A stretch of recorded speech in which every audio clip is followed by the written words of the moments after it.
Hi friends, welcome back to our channel. 1ാം ക്ലാസ്സിലെ ഉത്ഗ്രഥനം 2ാം ദിവസത്തെ ക്വസ്റ്റ്യൻ പേപ്പറാണ് നമ്മൾ നോക്കുന്നത്. അപ്പോൾ നാളെ കൂട്ടുകാർക്ക് ഉത്ഗ്രഥനം അഥവാ ഇൻ്റഗ്രേഷൻ ഡേ 2 ആണ്. അതിൻ്റെ 2022-23 വർഷത്തെ ക്വസ്റ്റ്യൻ പേപ്പറാണ്. അപ്പോൾ ഇന്നത്തെ ഡേ 1ലെ ക്വസ്റ്റ്യൻ പേപ്പർ നമ്മൾ അപ്ലോഡ് ചെയ്തിട്ടുണ്ട്, ആൻസേഴ്സും കൂടെ. ആവശ്യമായിട്ടുള്ള കൂട്ടുകാർ തീർച്ചയായിട്ടും പോയി കാണണം. അപ്പോൾ എന്തൊക്കെയാണ് ഈ ക്വസ്റ്റ്യൻ പേപ്പർ വന്നിട്ടുള്ളത്, ആൻസേഴ്സ് എന്തൊക്കെയാണെന്ന് നോക്കാം. പ്രവർത്തനം 6, പലഹാരങ്ങൾ പലതരം. ഓരോരുത്തർക്കും കിട്ടിയ പലഹാരങ്ങൾ കണ്ടെത്തി എഴുതൂ. ഉണ്ണിക്ക് 5 ഉണ്ണിയപ്പവും 3 പഴംപൊരിയുമാണ് കിട്ടിയത്. ഉനൈസിന് ഉണ്ണിയപ്പം 4, പഴംപൊരി എത്രയാണെന്ന് അറിയില്ല. പക്ഷെ ടോട്ടൽ 8 ആണ് കിട്ടിയിട്ടുള്ളത്. അപ്പോൾ 4 ആകുമ്പോൾ പഴംപൊരിയും 4 ആയിരിക്കും. ഓക്കെ, കാരണം 4 + 4 ആണ് 8.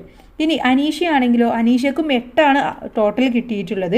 ഉണ്ണിയപ്പം 6 ആണ് കിട്ടിയത്. അങ്ങനെയാണെങ്കിൽ പഴംപൊരി എത്രയായിരിക്കും? എങ്ങനെ നമ്മൾ കാണും ഇത് ഈസി ആയിട്ട്? വലിയ സംഖ്യയിൽ നിന്ന് ചെറിയ സംഖ്യ കുറക്കുക, അഥവാ 8 - 6. അപ്പോൾ നമുക്ക് 2 എന്ന് ഉത്തരം കിട്ടും. അപ്പോൾ 2 പഴംപൊരിയാണ് അനീഷയ്ക്ക് കിട്ടിയിട്ടുള്ളത്. ഇനി അനുവിന് കിട്ടിയത് മറ്റൊരു തരത്തിലായിരുന്നു. സ്വന്തമായി കണ്ടെത്തി എഴുതൂ. അനുവിന് 8 എണ്ണമാണ് കിട്ടിയത്. അപ്പോൾ ഉണ്ണിയപ്പവും പഴംപൊരിയും എത്ര എണ്ണമാവും? എങ്ങനെയാവും? ഒന്നുകിൽ നമുക്ക് 4 + 4 അല്ലേ, അങ്ങനെ 8 ആക്കാം. അല്ലെങ്കിൽ 6 + 2 എന്ന് എഴുതാം. അല്ലെങ്കിൽ 3 + പിന്നെ എത്ര ബാലൻസ് ഉണ്ട്? 3 + 5. അങ്ങനെ നിങ്ങളുടെ ഐഡിയക്ക് അനുസരിച്ച്. പക്ഷെ രണ്ടും കൂടെ ടോട്ടൽ കൂട്ടുമ്പോൾ നമുക്ക് ആഡ് ചെയ്യുമ്പോൾ 8 എന്ന് ഉത്തരം കിട്ടണം. അത്തരത്തിലായിരിക്കണം നിങ്ങൾ എഴുതേണ്ടത്. ഓക്കെ, അടുത്തൊരു ചോദ്യം. തുല്യമായ എണ്ണം പഴംപൊരിയും ഉണ്ണിയപ്പവും കിട്ടിയത് ആർക്കാണ്? ഇവിടെ രണ്ടും 4 വെച്ച് കിട്ടിയത് ഉനൈസിനാണ്. അപ്പോൾ അവിടെ ഉത്തരം ഉനൈസ് എന്നാണ് എഴുതേണ്ടത്. ഇനി പ്രവർത്തനം 7, നല്ല ആഹാരശീലങ്ങളാണ്. നല്ല ആഹാരശീലങ്ങൾക്ക് നേരെ ടിക്ക് അടയാളവും അല്ലാത്തവർക്ക് നേരെ ഇൻറ്റു അടയാളവും എഴുതാനാണ് പറഞ്ഞിട്ടുള്ളത്. ഓക്കെ, തിളപ്പിച്ച് ആറ്റിയ വെള്ളം കുടിക്കണം. അതെന്താണ്? നല്ലതാണ്. അപ്പോൾ അവിടെ ടിക്ക് കൊടുക്കണം. ഇനി പഴകിയ ആഹാരം കഴിക്കണം. അത് ശരിയാണോ? അല്ല. അപ്പോൾ അവിടെ തെറ്റ് എന്ന് കൊടുക്കണം. പഴങ്ങളും പച്ചക്കറികളും കഴുകി ഉപയോഗിക്കണം. അതും ശരിയാണ്. അപ്പോൾ അവിടെ ശരിയുടെ ടിക്ക് മാർക്ക് കൊടുക്കണം. തുറന്നു വെച്ച ആഹാരം കഴിക്കണം. അത് ശരിയല്ല. അപ്പോൾ അവിടെ ക്രോസ് മാർക്കാണ് നിങ്ങൾ കൊടുക്കേണ്ടത്. ഇനി ചിത്രം നോക്കൂ. ഈ കൂട്ടുകാരന് നിങ്ങൾ പറഞ്ഞു കൊടുക്കുന്ന ആഹാരശീലം എഴുതൂ. എന്താണ് ഇവിടെ കൂട്ടുകാരൻ ചെയ്യുന്നത്? ഭക്ഷണം പാഴാക്കി കളയുകയാണല്ലേ. അപ്പോൾ അവിടെ എന്ത് എഴുതണം നമുക്ക്? ആഹാരം പാഴാക്കരുത്, അത് അമൂല്യമാണ്. ഓക്കെ, അങ്ങനെ നിങ്ങൾക്ക് ഇഷ്ടമുള്ള എന്തെങ്കിലും ഒന്ന് എഴുതി കൊടുക്കാം. ഇത് നന്നായിരിക്കും. ആഹാരം പാഴാക്കരുത്, അത് അമൂല്യമാണ്. ഓക്കെ, ഇനി അടുത്ത ചോദ്യം നോക്കാം. പ്രവർത്തനം 8 ആണ്, ഊഞ്ഞാലാട്ടം.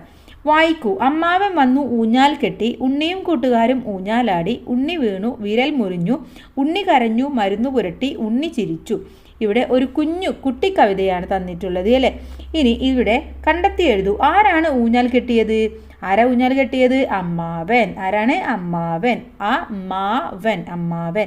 ചിത്രത്തിന് യോജിച്ച വാക്യം ഏത്? ഇതിന് യോജിച്ച വാക്യം ഏതാണ്? ഇതിൽ ഊഞ്ഞാല് കെട്ടി അല്ലെങ്കിൽ ഊഞ്ഞാലാടി എന്നാവും ഒന്നും കൂടെ നല്ലത്. അപ്പോൾ അവിടെ ഊഞ്ഞാലാടി എന്ന് എഴുതാം. ഇനി വാക്യം വായിച്ച് യോജിച്ച ചിത്രത്തിലേക്ക് വരക്കൂ. ഇവിടെ ഒന്നാമത്തേത് എന്താണ്? സന്തോഷമാണല്ലേ.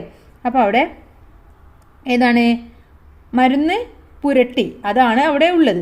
ഇനി രണ്ടാമത്തത് കരയുന്നതാണ്. കരയുമ്പോൾ അവിടെ എന്താണ്? വിരൽ മുറിഞ്ഞതാണ്. അപ്പോൾ അവിടെ വിരൽ മുറിഞ്ഞു എന്നതിലേക്ക് യോജിപ്പിക്കുക. അടുത്തത് പ്രവർത്തനം 9 ആണ്, പച്ചക്കറികൾ. ബാക്കി എത്ര എന്ന് എഴുതൂ. ഇവിടെ പച്ചക്കറികൾ സഞ്ചിയിലാകെ സാമ്പാറിന് മാറ്റിവെച്ചത് ബാക്കി, ഇങ്ങനെയാണ് കൊടുത്തിട്ടുള്ളത്. ഇവിടെ വെണ്ടക്ക സഞ്ചിയിൽ 9 എണ്ണമുണ്ട്, സാമ്പാറിന് മാറ്റിവെച്ചത് 7 ആണ്. അപ്പോൾ ബാക്കി എത്രയുണ്ടാവും? 9 - 7 എന്ന് പറഞ്ഞാൽ 2. ഓക്കെ, ഇനി അടുത്തത് തക്കാളിയാണ്. തക്കാളി സഞ്ചിയിൽ 8 എണ്ണമുണ്ട്, സാമ്പാറിന് 5 എണ്ണം മാറ്റിവെച്ചു. അപ്പോൾ 8 - 5 3. ഓക്കെ, ഇനി അടുത്തതോ ഉരുളൻകിഴങ്ങോ 8 എണ്ണമുണ്ട്, 6 എണ്ണം സാമ്പാറിന് മാറ്റിവെച്ചു. അപ്പോൾ 8 - 6 2. ഇനി 7 എണ്ണമാണ് മുരിങ്ങക്കായ ഉള്ളത്, 3 എണ്ണം സാമ്പാറിന് മാറ്റിവെച്ചു. 7 - 3 4. ഇനി ഏത് പച്ചക്കറിയാണ് ഏറ്റവും കൂടുതൽ എണ്ണം ബാക്കിയായിട്ടുള്ളത്? ഏതാണ്? ഇവിടെ മുരിങ്ങക്കായാണ് ഏറ്റവും കൂടുതൽ ബാക്കിയായിട്ടുള്ളത്. ഓക്കെ, അപ്പോൾ ഇത്രയുമാണ് ഈ ക്വസ്റ്റ്യൻ എന്ന് പറയുന്നത്. ഈ ക്വസ്റ്റ്യൻ പേപ്പർ എന്ന് പറയുന്നത് വളരെ സിമ്പിളാണ്. എല്ലാ കൂട്ടുകാർക്കും ജസ്റ്റ് കൂട്ടാനും കുറക്കാനും മാത്രം ഒന്ന് പഠിച്ചു വെച്ചാൽ മാത്രം മതി. അപ്പോൾ ആ ഭാഗം നന്നായിട്ട് വായിച്ച് മനസ്സിലാക്കി വെക്കുക. അതുപോലെ തന്നെ എന്തെങ്കിലും ചെറിയ കവിതയോ എന്തെങ്കിലും തന്നിട്ടുണ്ടെങ്കിൽ അത് വായിച്ച് മനസ്സിലാക്കാനുള്ള കഴിവും കൂട്ടുകാർക്ക് ഉണ്ടായിരിക്കണം. അപ്പോൾ അത് രണ്ടും നന്നായിട്ട് ശ്രദ്ധിക്കുക. എല്ലാവർക്കും നല്ല മാർക്ക് തന്നെ സ്കോർ ചെയ്യാൻ കഴിയട്ടെ. Thanks for watching.